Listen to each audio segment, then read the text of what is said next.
And we are back. College basketball best bets every single day on the channel through March Madness. It is November 3rd, 2025, and we embark on a very long journey of daily college basketball best bets, and I cannot wait. The amount of stupid mid-major games we're going to bet on this season, it's perfect, okay?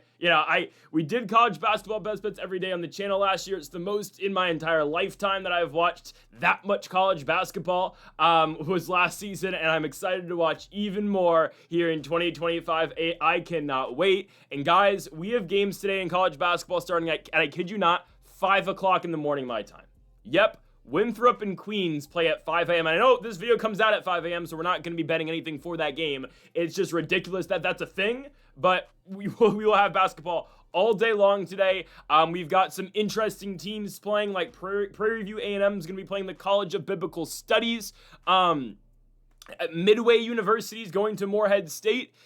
We have Mount Olive going to UNC Wilmington, and we've got Champion Christian going to McNeese. Like, we have the most random schools playing today, and I have found the 5 best bets for college basketball here on Monday, November 3rd. Again, there's college basketball every day, essentially, from now all the way until late March, except for Christmas, and the day after Christmas, because those two get taken off. So again, every single day on the channel from here to March, daily college basketball best bets. You're not going to want to miss it. We are on for one hell of a ride. Also, folks, on the channel every single day, daily NBA best bets, weekly college football predictions and best bets. Later today, our week 11 college football predictions will drop. It's probably going to be more than 4 hours. Yep, every single college football game in week 11. You're not going to want to miss that video. Also, go make sure to check out our NFL predictions dropping Tuesdays. Let's go. First now of every, actually, that's for college football. First of 5 college basketball best bets here today. Let's start things off. Early morning spot, 8 a.m. from the Rock Hill Sports and Event Center from Rock Hill, South Carolina. Bradley versus St. Bonaventure. Now, I will say this right now. Betting college basketball at the beginning of the season is the biggest dice roll ever, in some regards. Obviously, these are the best bets for today. It's a little difficult when we start, but we're going to manage just because the college basketball transfer portal is like none other. It is, guys. You're going to look at these mid-major teams, and this applies to a lot of the power conference schools too, but especially the mid-majors. If you put up decent numbers at a mid-major school in college basketball, you're going to go play in the Power 4. Like, if you weren't a senior, you are going to find your way at a Power 4 program, or not, it's not Power 4 in college basketball, but in a power program. So that's something to realize here. There's going to be a lot of mid-major action today just because I think the best odds are with the mid-majors. Is one game I don't get to bet on today just because there's no odds yet. It's South Dakota State versus Merrimack. If that game's anywhere near even, I'm telling you, fire on SDSU. I know Merrimack might, win the MAAC this season. I'm telling you, SDSU is the best team in the Summit this year, and I know they lost Oscar Clough. Regardless of that, though, first game of the year for us at 8 o'clock in the morning, we have the no-bid conference A10 St. Bonaventure Bonnies taking on the Bradley Braves, obviously from the Missouri Valley Conference. The line for this game is 2.5 for Bradley, minus 140 in the money line, minus 1.5, minus 140 on the money line for the Bradley Braves, and that's exactly where we're going. I'm taking Bradley to beat St. Bonaventure here. So neutral site game, so again, home court advantage doesn't really mean anything here. Again, we are going to see crazy roster turnover, we're going to see a lack of roster turnover because, well, one for Bradley, a lot of their main guys graduated. Their 4 top scorers last year have already graduated. Their best player, I think, returning, in my opinion, is Jaquan Johnson. Good defensive guard. He can put up points as well. Scored more last season as Bradley made their run into the NIT. But he's probably the best player coming back for the Bradley Braves this season. He's their point guard. He's 5'11". He's undersized a little bit, but he plays pretty solid defensive basketball. 5'11" again, but did play quite big minutes last season for Bradley in the NIT. For the St. Bonaventure Bonnies, this program is now run by Adrian Wojnarowski. Obviously, Woj, who essentially used to run NBA Twitter. Woj is running things now, and if you look at the St. Bonaventure roster, it is just a bunch of guys from overseas. Now, obviously, there's still some Americans on the roster too, don't get me wrong, but that was partially the thought process from Woj. Like, all of the new additions to this team, all of the, young guys, they're all from overseas. Now, I don't know how much of an impact they're going to make immediately, because obviously this is going to be their first game of college basketball, but that was, at least what I have seen, Wojnarowski's whole mindset about how, we're going to go out and we're going going to recruit players from overseas, take them away from, take them away from their Italian pro leagues at 18, and they can come play college basketball instead. So most recently, getting a couple, they did get a guard from Italy by the name of Andrew Asawi. No, Asawi's the center they got from Italy. Excuse me. Achille Lotani is the freshman guard, and they got the center in Asawi from Italy. Got a couple other players as well. They got a Russian. Again, guys are all freshmen. They're obviously not getting any of them at the portal. Now they are older than freshmen. Some of them are. But Ilya Ermakov from Russia as well. He's, again, a collegiate freshman. I don't know. We'll see. And again, college basketball, you get new players or new rosters. I just feel like the first game of Wojnarowski officially taking over St. Bonaventure and getting the guys that he wants in the team, I just don't feel like it's going to go too well. Also, early morning game, 8 o'clock, that's just weird on both ends. Like, there's a game at 5 a.m., don't get me wrong, between Queens and Winthrop in the same little, opening tournament, which is just, again, crazy, 5 a.m., because, it's 8 a.m. out there. I get it, an 8 a.m. start for me, which would be 11 o'clock in South Carolina. Making these dudes play a college basketball game at 8 a.m. in the morning is absurd. It's insane stuff. Regardless of that, though, I'm going to go with the Bradley Braves. St. Bonaventure, again, they went international in the offseason. They brought back a couple of their guys from last season. One of their guards in Melvin Council, their best player, went to Kansas. So obviously, again, mid-majors feeding in to the big schools. So they lose, again, Melvin Council. Chance Moore was pretty productive for them last season. He's at WVU. And that's just what happens to teams in the A-10. Again, zero bid conference this year because it's the A-10. I'm joking there. But regardless, I'm going to go Bradley here. Bradley's all around usually a very good team. We saw that in 2024. This team that made a deep run in the NIT. They beat North Alabama, beat George Mason, then ended up losing to Chattanooga in a very competitive game. And I get it, they're losing a lot of pieces from last year, but those guys graduated. They kept a lot of guys in the program. Obviously, you're going to get your fair share of transfers as well, but they kept a lot of guys in the program coming up, bench guys from last season, and I think Bradley should be able to be fine here. This is a team that's usually top of the heap always in the Missouri Valley. Made it to the Missouri Valley Championship game last year against Drake, ended up losing that game. But I'm pretty high on the Bradley Braves. I believe they should be able to win this game against St. Bonaventure. We'll take minus 140, or we're going to take the minus 1.5 as well. Either or. I'm going with Bradley to beat the Bonnies here to kick off the college basketball season. On to our second best bet of the video. We move now to a matchup between the Omaha, Nebraska Mavericks as they go on the road to take on the Racers of Murray State. Now, real quickly, we're not going to have much big-time basketball today, at least on this video. I know there's some pretty big games. Arizona and Florida are playing, and Brigham Young, we get to see that new unit, obviously, with AJ, Richie Saunders. Well, obviously, Saunders is back, but we're going to see that squad in Brigham Young playing in Las Vegas later today as well. I'm not going to cover those games. I don't love the odds for BYU Nova and then Arizona, Florida. I think Florida wins, but who knows? Again, coming off the national championship victory, and obviously you lose Walter Clayton and company. We'll see how that goes. Anyways, though, we're going to have a lot of mid-major action today. There's going to be one kind of big game that we'll get to in a second. But up next, again, we have a matchup here between Omaha, Nebraska, and the Murray State Racers. I like Omaha here, guys. I think this is a fairly close game on paper. When I look at it, and Omaha getting 4.5 points. By the way, this game's at 10:30 in the morning, so lock in for that. This is from the Sanford Pentagon over there in Sioux Falls, South Dakota. So Omaha, of course, from the Summit League. They were the Summit League champions last year, took everyone by surprise.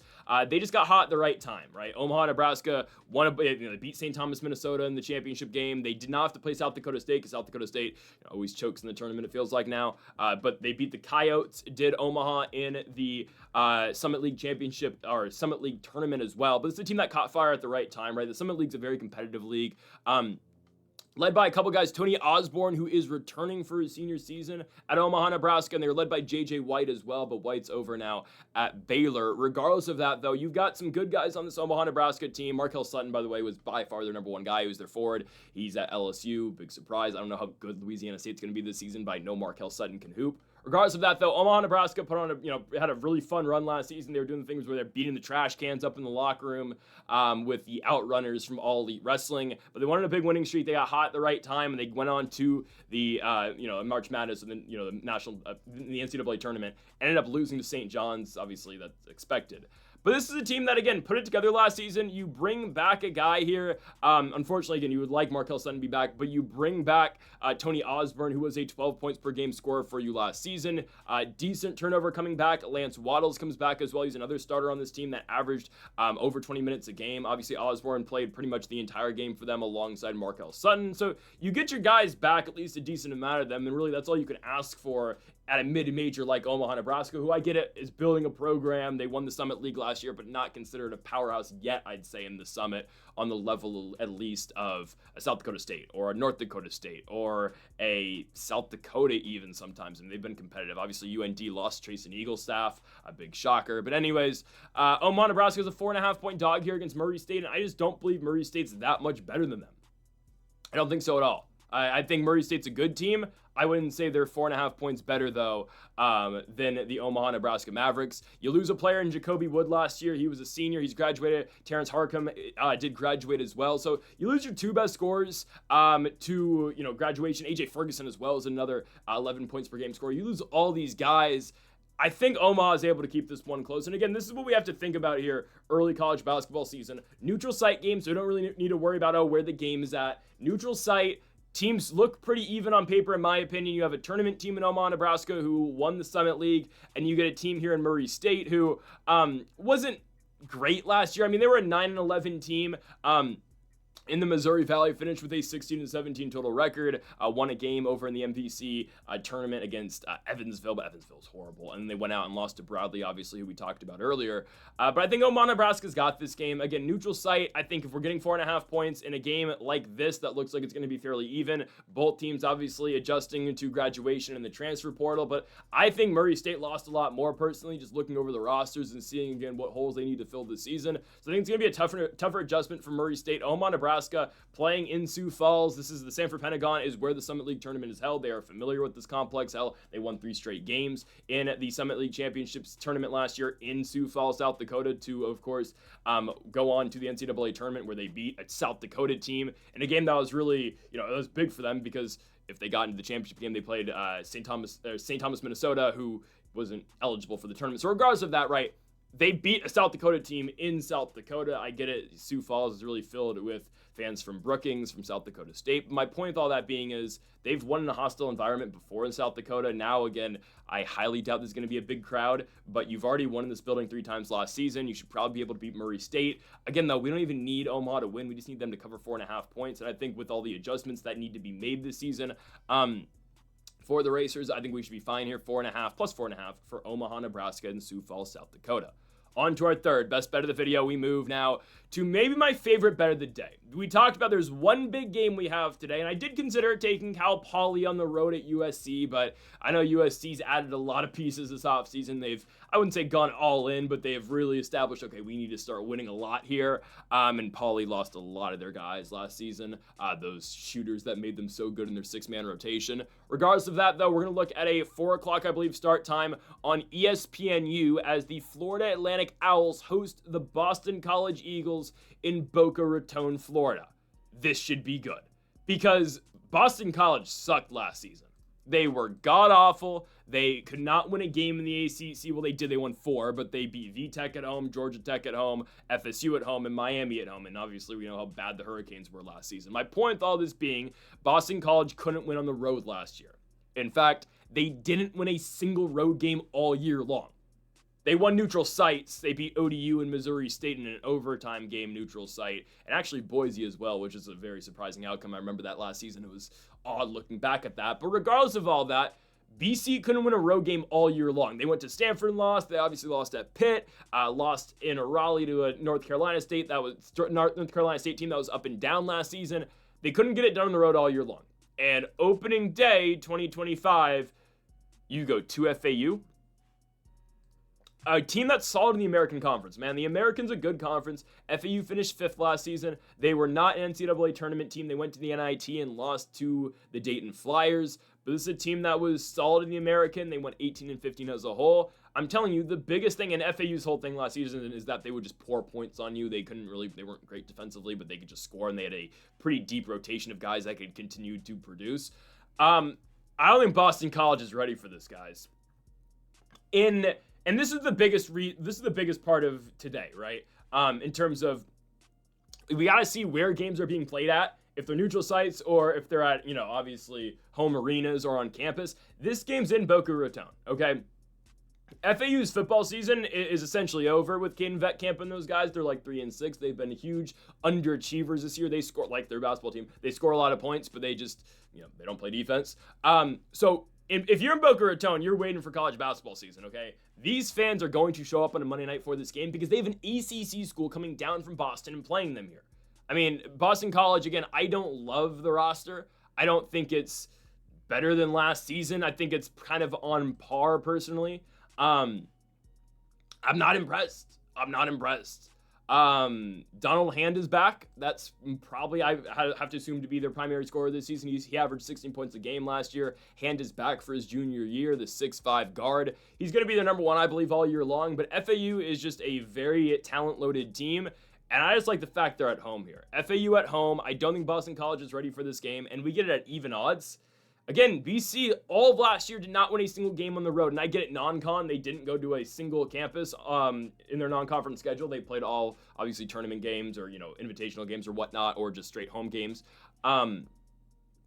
First game of the year, you're going on the road. I don't like that. I don't like it at all. The team, again, you couldn't do it in ACC play. FAU last year, I think, probably could have been very competitive with Boston College. I think they probably beat them. Depends where. But again, that's the thing here. Like, this game is in Boca Raton. And I just don't like Boston College's chances. This is a team that was horrible last season. They couldn't buy a game. And I don't think they're going to be able to do the same thing this season. Like, I just don't think it's a good team. FAU, again, a team that returns a decent amount of guys. Obviously, a lot of their top guys. Caleb Glenn's over at Michigan State. Where is Miller out now? Bob Miller is at Cincinnati. Trey Carroll's at Xavier. But a lot of their, depth and a lot of their rotational guys, at least back end of the rotational guys, they return because FAU would play an 8 or a 9-man rotation last season, if I'm not mistaken. So I'm not too concerned here. I think they're going to be the better squad in this specific spot.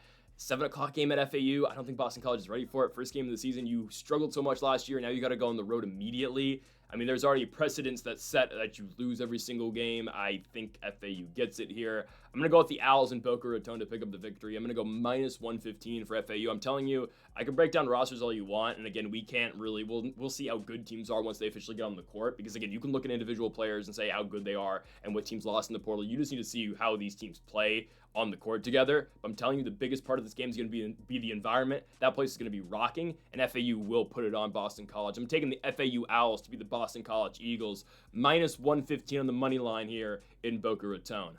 On to our fourth best bet of the video. We move to a matchup here between the Sun Belt and the MAC. Yeah, might be a little bit of a confusing one, but hear me out here. We're going with the Ball State Cardinals at home to beat the Louisiana Ragin' Cajuns. The Ragin' Cajuns were not good last season out of the Cajun Dome. If you take them out of Lafayette, they weren't very good. And they weren't really great in general either, but I'm not wowed by this squad. Main reason, they were so dependent last year on Mustafa El Muktakil. He's now at Jacksonville State. The Moroccan guard has left Louisiana, obviously for Jack State, who I think is going to be much better than Louisiana this season. But you lose your best scorer, and you were already horrible last year. Because, second half of the season, Mustafa really took over and really, this guy was playing pretty much every minute of every game in the Sun Belt tournament, even down the stretch in the season. He had games where he dropped 28, 22 points and really do most of the scoring and carrying the entire load for the Ragin' Cajuns. You take that out of the equation, you take on a Ball State team who I understand lost some guys to graduation last season, like Peyton Sparks, the former Indiana Hoosier, did graduate. You got a player in Fat Hill who's now at George Mason playing for the Patriots. I get that. Believe you lose. Mickey Pearson graduated as well. Again, like we mentioned earlier with some other teams, they have rotational and depth guys who are coming back and now being pushed into starting roles. Okay portal for Ball State, I'll just say that from what I have seen. But I compare Ball State and Louisiana. I'm just like, I think Ball State's the much better team. Ball State's at home, and that's another big factor too. This is not a neutral site game. This is a game between two mid-majors right away, Sun Belt versus MAC. You take a team who finished 9th in the MAC last season in ball against an 8th place team in the Sun Belt. Now, I personally think if these two teams play last season, I think Ball State beats Louisiana. I understand Ball State played a Sun Belt team last year and lost to Georgia State, who wasn't that great either, but again, that game was over in Atlanta. Ball State gets Louisiana at home this time around, and I get it, Ball State's losing a fair share of guys. I just don't think Louisiana goes to Muncie and wins. I don't think so. It's a Louisiana team that we watched quite a bit last season, and I get it. It's college basketball. So many guys. Again, there's different teams and whatnot. Are different players on different teams. Again, I'm telling you, I think the road factor is very big here. I think it is. I think it's absolutely huge. You lose Mustafa to obviously the transfer portal into Jacksonville State. Kentrell Garnett was another one of their big scorers last year. He moved on or he's graduated. Karan Davis didn't play much for that team last season, but he's at Alabama A&M. Christian Wright was another rotational guy for them last year. He's graduated. Michael Thomas graduated as well. I mean, pretty much every single big rotational piece last season for the Louisiana Raging Cajuns either transferred or graduated. I think Kyron Ratliff's like the only guy who didn't already leave this team through graduation or the transfer portal. So you're basically, again, you're building up from scratch again. You are looking in the portal. You're looking through recruiting. It's a very young Louisiana team. I don't even know. They have 2 seniors on the entire squad. They are freshmen and sophomore heavy, which doesn't usually result in, I mean, again, sometimes it can work. Ask Rutgers how a all-freshman team can pan out. All the talent in the world, Dylan Harper, Ace Bailey, you play 4 freshmen and 1 senior the entire season, and you are a bottom-of-the-barrel Big Ten team that everybody wanted to see in the tournament, but obviously didn't get there. Again, I'm not telling you Louisiana's going to start 4 freshmen tonight, but it's going to be a very young team put out on the court. The 2 seniors that they have, I could be wrong here, but I believe the only 2 seniors are Zeke Cook, who did play last year at Louisiana, averaged about 12 minutes a game and 2 points a game, and a transfer over from La Tech in Sean Elkington. He is a senior forward who only has 1 year of Division I college basketball under his belt. Again, there is a lot of inexperience on this Louisiana team, and sure, you will see that a lot at mid majors because obviously, this is where the guys. This is teams like this are where guys go when they're looking for PT, and they transfer out. They play well, they transfer out, and they obviously find a power program to go to. Darius Woodson, is another player who transferred in, who's a senior. He was from North Dakota last year. They got absolutely shredded in the portal. Obviously, again, we'll talk about Trace and Eagle stuff eventually over the next couple days, but. That was another team that got killed in the transfer portal this year from the Summit League. What I'm getting to with all this is I think there's too much inexperience in Louisiana. Again, the turnover is horrendously low for these mid-major schools, but I think what Ball State has is better. You take a Louisiana team that could not play last season away from the Cajun Dome, and now you put them in Muncie, and I don't think the crowd at Ball State's going to be rocking. I don't think it's going to be, stadium pulse to the max, but I do just think it's going to be a tough trip for Louisiana, and if we get even odds for this, I'm going to play the home team. So I'm going to go with Ball State to win this one at home. We get minus 120 for the Cardinals in Muncie, Indiana to go out and beat the Louisiana Raging Cajuns. Again, I believe Ball State should be able to get it done as we go on to our final game of the night, and we go to a matchup here with the Summit League zone, South Dakota Coyotes, as they are at home against Utah Tech. I think South Dakota's got this one. 2.5-point favorites are South Dakota from Vermilion, South Dakota. 2.5-point favorites here against the Utah Tech Trailblazers. Playing in the WAC, there was all the WAC teams are leaving, if I'm not mistaken, though. So Utah Tech's going to the Big Sky in a couple seasons, maybe next year. But anyways, Utah Tech was horrible last season. I mean, you were hard-pressed to find worse teams in college basketball. And from my understanding, they have improved in the transfer portal this season, and their roster is all around better. I don't care. You were a 2-14 program last season, and you can improve all you want, and you can, again, cycle out talent and whatnot. Again, another very young team in Utah Tech, and a team that is going to struggle bringing guys in with the portal and whatnot. At least this offseason they did, because there was uncertainty around where they were going to be playing college basketball in a couple seasons. So it's hard to do. Again, it was hard for Utah Tech to really establish, okay, this is why you should come to our program. This is why you should be here for the long term, even though we don't know where we're going to be in 3 seasons. Now, again, they figured it out. They're going to the Big Sky because the, up in the air about just the WAC in general. But anyways, this is a Utah Tech Trailblazers team that won 2 conference games last season. They were 7-26. The only 2 conference wins were Tarleton State and who else did they beat in the? Oh, they beat Southern Utah in the tournament. And I know they beat South Dakota last year. That was at Utah Tech. And it was a 92-87 victory for Utah Tech over South Dakota. Now, again, a lot of those players that played on that Utah Tech team last season aren't there anymore, either due to graduation or due to the portal. And so I understand the same exact thing about South Dakota. South Dakota last year, their main guy was Chase Forte. Forte put up 18 points a game. I mean, when we talked about South Dakota Coyotes basketball last season, it was all about him, just like how it was all about, Oscar Clough from South Dakota State and whatnot, Eagle Staff from UND. Forte's now at Boston College. So there's that. I think I forgot to mention Chase Forte earlier. Again, nothing's changing the fact Boston College is not going to win on the road. Okay. But anyways, right, South Dakota loses Forte over to BC. They were a good team last year in the Summit. And the Summit's weird because I always say this too, like any team feels like they can beat any team in the Summit League. Like the top dogs last year were South Dakota State, St. Thomas, Minnesota, and Omaha, Nebraska. And I guess UND too, just because Eagle Staff could legitimately pop off for 40 points a night.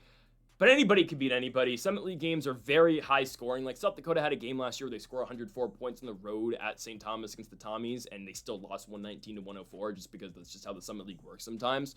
But, and again, I know this team lost Utah Tech last season. I'm not too concerned. It's just, I think the South Dakota lineup, I think the South Dakota roster is better. Isaac Bruins is back, and Bruins is a 14.5 points per game scorer last season. This is a guy who played big minutes every single game, 30-plus minutes, and sure, again, the loss of Forte over to Boston College is huge, but you still have a primary scorer and a guy who's just going to take over, taking most of the shots from the 2 guard for this team. That's another big factor. Utah Tech, a lot of their guys graduated from last season, so again, you basically rebuild this thing up from scratch. You bring in a lot of new talent, just don't love it. On the road this time around, when Utah Tech beat South Dakota last season, game was in Utah.